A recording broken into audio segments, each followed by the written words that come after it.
हाँ जी, नमस्कार दोस्तों। आप सभी का स्वागत है एजुकेशनल यूट्यूब चैनल पे। तो दोस्तों, आज ये अपनी फर्स्ट क्लास है, यानी कि आज से अपन शुरू कर रहे हैं राजस्थान की जियोग्राफी। आज वहाँ पर श्रीगणेश कर रहे हैं राजस्थान जियोग्राफी को। तो चलो शुरू करा। अब ਆਪਾਂ कुछ राजस्थान जियोग्राफी के फेर बदल के बारे में बात कर लिया। यानी कि अपने पीछे क्या थे, 33 जिले थे, और पिछले साल 33 से और 50 जिले बन गए। तो राजस्थान की जियोग्राफी में सबसे बड़ा अंतर आया, यानी कि नदियां वगैरह सब कुछ ही बदल गया। ऐसे मानो कि 70 से 80% जियोग्राफी प्रभावित हो गई। तभी तो नया जियोग्राफी पढ़ाने की जरूरत पड़ रही है। नहीं तो 33 जिलों के आधार पे तो लगभग बच्चों ने पढ़ रखी थी। जो पुराने बच्चे हैं, जिन्होंने 33 जिलों के आधार पे या 33 जिलों आधारित जियोग्राफी पढ़ी थी, या फिर कुछ नए बच्चे हैं जो बीएसटीसी या पशु परीक्षर वगैरह की तैयारी करें, आगे सीईटी देंगे या फिर आगे रीट देंगे, उनके लिए ये स्पेशल क्लास रहने वाली है। चलो तो अपने शॉर्टकट में कंप्लीट करेंगे, यानी कि जितना शॉर्ट हो सके चीजों को उतना शॉर्ट बनाने का प्रयास करेंगे। एक वेद ग्रंथ नहीं पढ़ेंगे, पूरा एक शास्त्र नहीं पढ़ेंगे। क्या सिस्टम होता है कि जैसे जो आदरणीय गुरुजन है, टीचर्स हैं, उन्हें पढ़ाते हुए एक लंबा टाइम हो जाता है, 15 से 20 साल का टाइम हो जाता है। तो उन्हें जियोग्राफी में एक एक चीजें आने लग जाती है, यानी कि वो जड़ तक घुसने लग जाते हैं। जैसे कि छोटा सा क्वेश्चन आ गया एग्जाम में जो किसी बच्चे को नहीं आ रहा था, और गुरुजन क्या करेंगे, अगली वीडियो में अगली क्लासों में 3 क्लास उसी पे रिकॉर्ड कर देंगे। अब मान लो कि किसी एग्जाम में 100 क्वेश्चन आ रहे हैं, 100 क्वेश्चन, और 10 क्वेश्चन नए आ गए। 10 क्वेश्चन क्या आ गए, नए आ गए, किसी को नहीं आ रहे। तो ये 10 क्वेश्चन अपनी मेरिट डिसाइड नहीं करेंगे। मेरिट 90 क्वेश्चनों के आधार पे बनेगी। मेरिट कितने क्वेश्चनों के आधार पे बनेगी, 90 क्वेश्चनों पे। तो जो नया क्वेश्चन आ रहा है वो छोड़ दो। यानी कि अगर आपकी 80 से 90% जियोग्राफी भी कंप्लीट है, बढ़िया तरीके से आ रही है, तो बहुत बहुत है। आपको महान नहीं बनना एक सब्जेक्ट में। अगर एक सब्जेक्ट में महान बनोगे तो पीछे सारे सब्जेक्ट छूट जाएंगे। आगे अगर महान बनना है तो पीएचडी वगैरह की तैयारी या पीएचडी वगैरह कर सकते हो। चलो तो अपन बात तो बहुत होगी, अपन शुरू करते हैं राजस्थान की जियोग्राफी। राजस्थान की जियोग्राफी शुरू करने से पहले अपन इंडिया के बारे में जानेंगे, क्योंकि राजस्थान है तो एक जो अपने यूनियन इंडिया है, भारत संघ का एक राज्य है। शुरुआत में क्या था, या फिर एक अपने भूशास्त्री हुए एल्फ्रेड वेगनर। एल्फ्रेड वेगनर के अनुसार क्या था कि शुरुआत में जो अपनी पृथ्वी है, जो अपनी पृथ्वी है, जो अपनी पृथ्वी है, एक मिनट, क्या हुआ, एक मिनट एक मिनट, हाँ चल गया। जो अपनी पृथ्वी है, पृथ्वी, वो 2 पार्टों में डिवाइड थी। कितने पार्टों में, 2 पार्टों में। एक पे तो क्या था, जल ही जल था। एक पे तो क्या था, जल ही जल था। एक पे जल जल, यानी एक पे क्या था, पानी था। और दूसरा हिस्सा क्या था, उस पे थी भूमि या जमीन वाला पार्ट। ये जल वाला पार्ट है, ये 71% हिस्सा था जल वाले पार्ट का, और जो भूमि वाले पार्ट का 29% हिस्सा था। एल्फ्रेड वेगनर भाई साहब के अनुसार जो 29% हिस्सा है, उसको उसको पेंजिया नाम दिया। पेंजिया, एल्फ्रेड वेगनर ने पेंजिया नाम दिया। और जो 71% हिस्सा है, उसको पेंथालासा नाम दिया। पेंथालासा। एक तो हो गया पेंजिया। पेंजिया छोटा, पेंजिया 3 ही वर्ड है, इसलिए 29%, और पेंथालासा बड़ा, इसलिए इसको 71% हिस्सा दिया। ऊपर से जो अंतरिक्ष है, अंतरिक्ष से प्रतिक्रियाएं हुई कुछ। कहते हैं कि कुछ उल्का पिंड वगैरह पृथ्वी पर पड़े। जो अपना भूमि वाला पार्ट था, जो अपना 29% हिस्सा था, उसे 29% हिस्से पे क्या पड़े, पत्थर वगैरह, बाठे वगैरह ऊपर से पड़े। तो कहते हैं कि समय के साथ ये टूट गया। समय के साथ क्या हो गया, ये 29% हिस्सा है, ये टूट गया। टूट गया। ऊपर वाले भाग को क्या कहा, अंगारा लैंड। ऊपर वाले भाग को क्या कहा, अंगारा लैंड। और नीचे वाले भाग को गोंड गोंडवाना लैंड, गोंडवाना लैंड। अब मान लीजिए कि कोई चीज टूट गई। अब मान लीजिए कि कोई चीज ये है पूरा 29% हिस्सा, ये समय के साथ क्या हो गया, टूट गया। तो इसके चारों तरफ पानी था, यहां पर भी पानी था, तो इसके बीच में भी पानी आ गया, यानी कि यहां पर भी पानी आ गया, यहां होगी जमीन हो गई, यहां पर जमीन होगी, लेकिन ये पानी यहां पर भी आ गया। तो एक पार्ट तो हो गया अंगारा लैंड का, दूसरा हो गया गोंडवाना लैंड का, और इनके बीच एक समुद्र, एक महासागर का निर्माण हो गया। उस महासागर को क्या कहा, उस महासागर को टेथिस महासागर, उस महासागर का नाम क्या पड़ा, टेथिस महासागर। अब अपने पास तीन चीजें थी या तीन पार्ट थे, एक तो था अंगारा लैंड, एक था गोंडवाना लैंड, और एक था टेथिस महासागर। ये तो होगी बात वर्ल्ड जियोग्राफी की या अपने ओवरऑल जियोग्राफी की। लेकिन अपन राजस्थान के संदर्भ में पढ़ेंगे तो अंगारा लैंड अपने को कोई काम नहीं आएगा। अंगारा लैंड बिल्कुल 1% ही काम नहीं आएगा, समुद्र वगैरह कुछ लगता नहीं है अपने राजस्थान की। क्लियर। अपने राजस्थान की जियोग्राफी में केवल टेथिस महासागर और गोंडवाना लैंड काम आएगा। क्लियर। चलो तो अब अपन राजस्थान के संदर्भ में पढ़ते हैं। राजस्थान, ये अपना राजस्थान, राजस्थान। क्लियर। राजस्थान को अपन चार टुकड़ों में डिवाइड करते हैं, चार टुकड़ों में बांटते हैं, चार क्षेत्रों में, चार भौतिक प्रदेशों में बांटते हैं, चार भौतिक प्रदेशों में। एक तो हो गया थार का मरुस्थल, एक हो गया थार का मरुस्थल, एक हो गया पूर्व का मैदान, पूर्वी मैदानी क्षेत्र, पूर्व का मैदान, पूर्व का मैदान, पूर्व का मैदान। एक हो गया अपने अरावली पर्वतमाला, अरावली पर्वतमाला,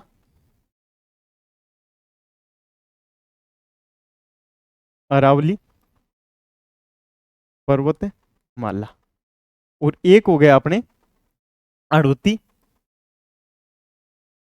आड़ोती का पठार, आड़ोती का पठार। ये चार अपने पास क्या हो गए, टुकड़े हो गए, चार टुकड़े हो गए या चार भौतिक प्रदेश हो गए अपने डियर राजस्थान के, अपने डियर राजपुताना के। क्लियर। अब अपन थोड़ा सा पहले जाते हैं, कई हजारों साल पहले। तो उस टाइम क्या था, जो अपने पश्चिमी राजस्थान है या फिर उत्तरी राजस्थान है, यानी जो अपने मरुस्थल है जहां पर दोरे हैं रेत के, यानी जो बालू मिट्टी पाई जाती है, वहां पर क्या था कि एक टाइम पे समुद्र रहा है। समुद्र कौन सा, समुद्र था टेथिस महासागर। समुद्र कौन सा था, टेथिस महासागर। भूविज्ञानिक कहते हैं कि जो पृथ्वी का जल स्तर है वो कम हुआ या जल स्तर घटा, तो धीरे धीरे धीरे धीरे जो अपने राजस्थान में समुद्र था वो समुद्र सूख गया, और सूखते सूखते गुजरात यानी कि जो हिंद महासागर है वहां तक कम हो गया। तो राजस्थान वाला जो पार्ट था वो साफ हो गया, वहां पर कोई समुद्र नहीं रहा, कोई पानी नहीं रहा। तो वहां पर क्या था, तो वहां पर एकदम बालू मिट्टी हो गई, एकदम वो एरिया साफ हो गया। मेन बात यह है वो क्षेत्र साफ हो गया। आज देखें तो आज दिन तक अपने उस क्षेत्र में खारा पानी है। मैं भी उसी क्षेत्र से संबंधित हूं, मेरा गांव उसी क्षेत्र में है, तो मेरे गांव में आज दिन तक बिल्कुल खारा पानी है, यानी कि पी नहीं सकते उस पानी को। अगर आप उस पानी से 20 दिन ना लो तो आप मान लीजिए कि एक नागौर, नागौर की बात बताता हूँ, नागौर में आगे पढ़ाऊंगा आपको, एक कुबड़पट्टी या बांकापट्टी नाम से एरिया है अपने नागौर अजमेर, नागौर अजमेर में कुबड़पट्टी या बांकापट्टी नाम का एरिया है। वहां पर लोग और बांके हो गए हैं, कुबड़े हो गए, यानी कि वहां पर कहते हैं कि लोग जवान नहीं होते हैं। आप जैसे मिर्च वगैरह या मेथी वगैरह जो बेचने आते हैं, जो व्यापारी वगैरह होते हैं मेरे बड़े भाई, तो वो ऐसे देखना कि पतले से और लंबे से होते हैं, और थोड़े से यहाँ से निकले हुए होते हैं। यानी कि वहां पर क्या वो खारा पानी पीते हैं, और जो आदमी खारा पानी पिएगा वो कभी जवान नहीं होगा, वो सीधा टाबर से और बुढ़ा ही होगा। तो यही कारण है खारे पानी का। उसके अलावा अपन जैसलमेर में जो फोसिस पार्क है, अकलवुड फोसिस पार्क, वहां पर कहते हैं कि मछली के अवशेष मिले। तो मछली के अवशेष और उन दौरों में वहां जैसलमेर तावड़ा पड़े खतरनाक वाला, और वहां पर मछली के अवशेष, तो मछली तो समुद्र में रहती है, तो कहीं न कहीं वहां पर समुद्र था, ये अपने अवशेष मिलते हैं। तो इन पे अपन गहराई पे न जाते हुए अपन बात करते हैं कि जो टेथिस महासागर है, टेथिस महासागर है, टेथिस महासागर का अपने राजस्थान में कौन सा हिस्सा है? तो टेथिस महासागर का मैदान और मरुस्थल, मैदान और मरुस्थल, वो किसका अवशेष है? वो है अपने टेथिस महासागर का, टेथिस महासागर का। और जो आड़ोती का पठार है या फिर अरावली पर्वतमाला है, वो किसका भाग है? तो वो है गोंडवाना, गोंडवाना लैंड का। वो किसका पार्ट है? गोंडवाना लैंड का। क्लियर?